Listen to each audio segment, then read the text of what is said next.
It's funny how when a month starts really busy, it's always when I have this really intense inkling to slow down.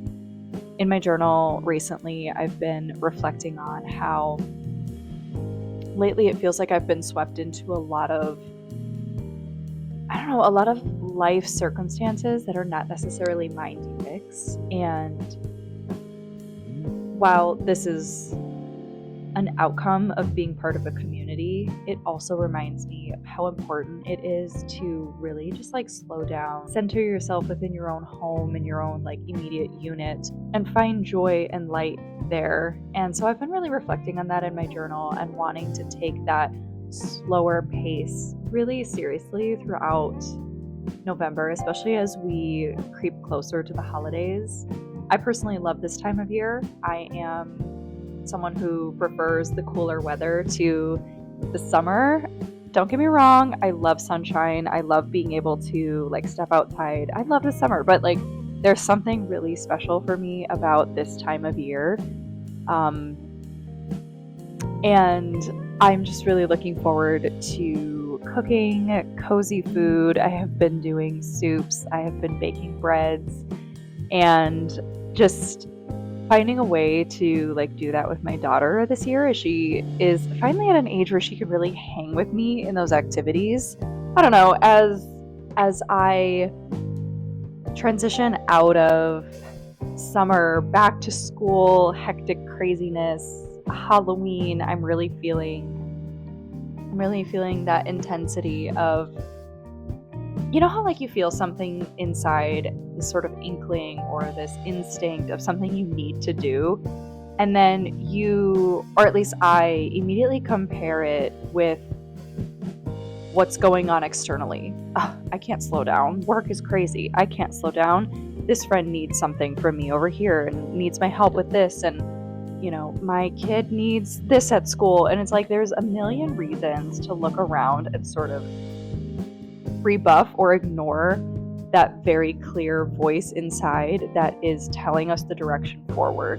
And as an eldest daughter with high functioning anxiety, I really want to get better at listening to that internal voice in a way that makes me a more centered, grounded person, because I truly believe that when I am sort of operating in that space, I am a better friend, I am a better spouse, I'm a better mom.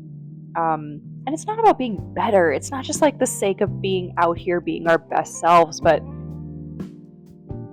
it feeds us. When we listen to our instinct and gut, it feeds us first. And like, we can't have community, we can't have like healthy relationships if we are stressed to hell. And that makes us sick. Stress can lead to like literally breaking down your immune system. I don't know, it's all a cycle. It's not just this like empty promise of being better. And I feel like the fall for me and the winter seasons really, really give me space to lean into that like slower side of my personality that I don't really get to tap into a lot. I don't know if that resonates with anybody, but that's kind of where I've been sitting with myself as we begin November and the holiday season. I've been wanting to write about this more on my Substack. I've been so drawn back to Substack lately. I started mine in 2023, and I don't know, I haven't really known what I've wanted to do with it, to be honest with you.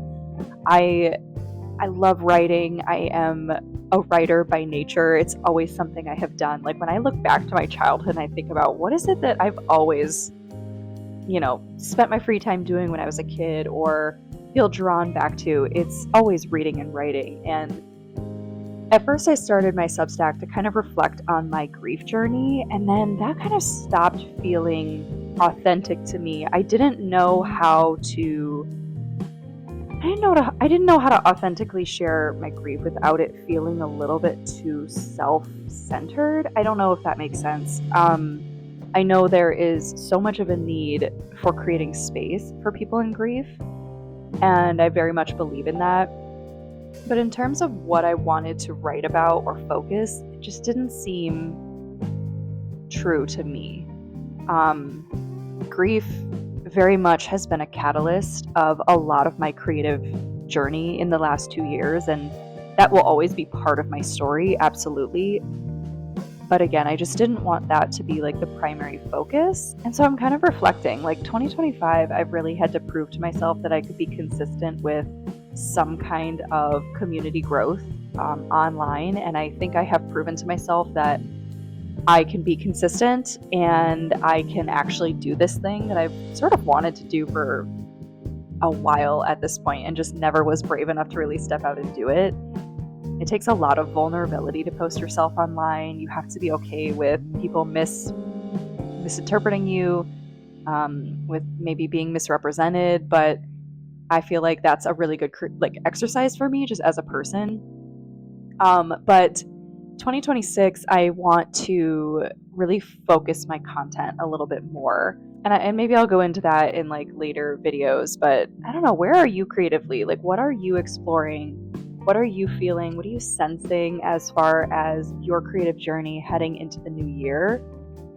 I really would love to know.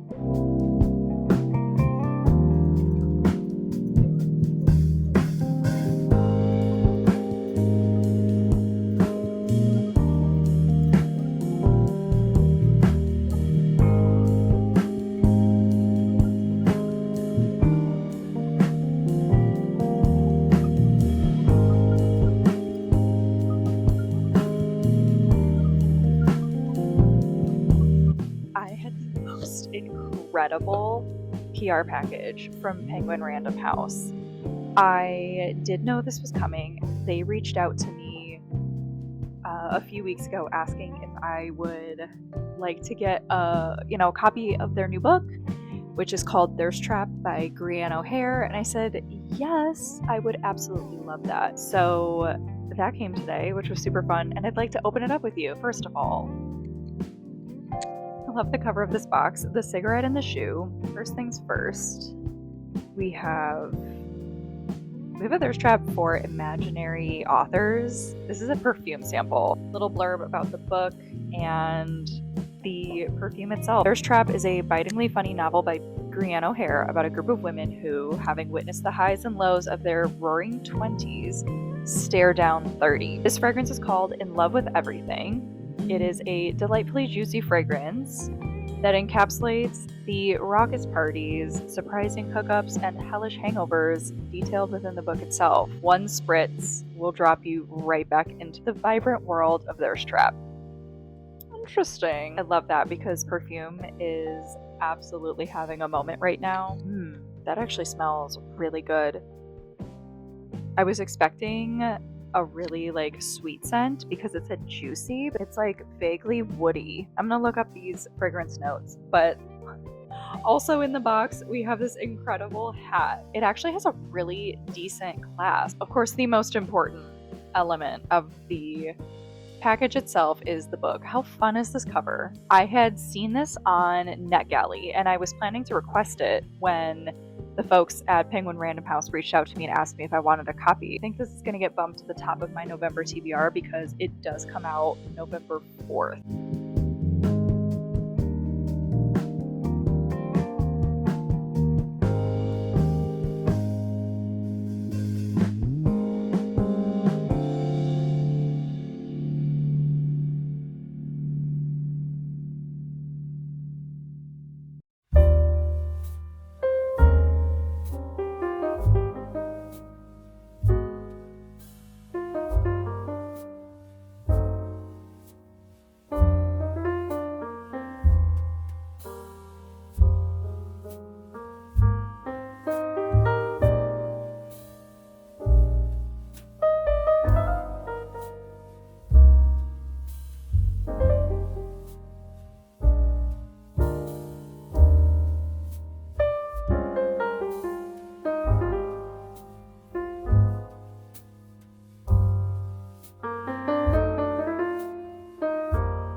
Good morning. It is a beautiful day outside. It's not too cold for a November morning, so I am out here with my coffee and just kind of enjoying the morning before I get my day started. But it's been a bit of an exhausting couple of weeks, to be honest with you. My husband has had to go travel for work several times this week, last week, and the week prior. So I feel like I'm playing catch up in a lot of areas of my life.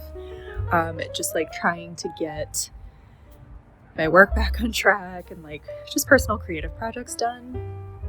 And so I hear my outdoor kitty. I hear her meowing. Where is she? P2.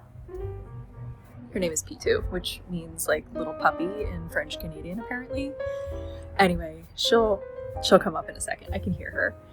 Here she is. Here's my little kitty. See how chatty she is? Hi, sweetie. Hi. Hi, Bubba. You're so precious. Hi. This weekend, we are going to my city's like official holiday kickoff. They light the tree, there's performers, and drinks in the square, things like that. So I'm really excited to officially kick off the holiday season. This is kind of like the benchmark of that time.